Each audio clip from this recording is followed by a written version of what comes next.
Dead-end job. For as long as he could remember, he'd driven a hearse. Freddie was fed up with the whole business. That cold December day on the way to the funeral home, he'd been planning to quit. But when he saw the boss sitting in his big office, Freddie lost his nerve.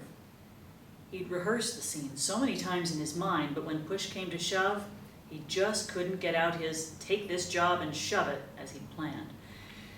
So he slid into the black Lincoln Continental in the lot and waited for the coffin to be loaded aboard.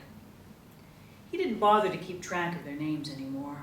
Once they're dead, they're all the same anyway, he thought. So useless, these funerals. So many in the bitter cold or the oppressive heat. Always women weeping. Oftentimes men, too. He hated watching grown men cry. Freddie waited in the parking lot for the mourners to start streaming out.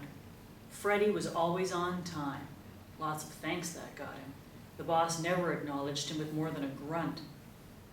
After the coffin was loaded in the back of the hearse, Freddie started his Continental and began inching toward the parking lot exit.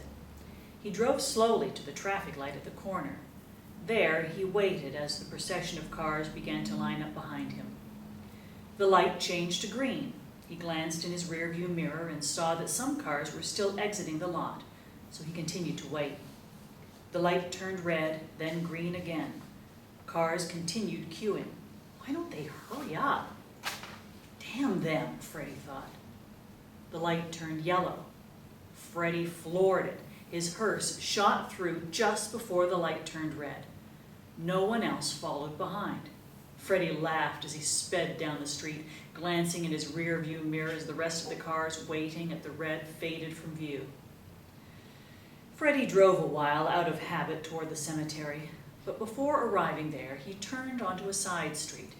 He exited the hearse and dumped the coffin under a big yellow street sign that read, "Dead End." Then he got back in the Continental and drove off.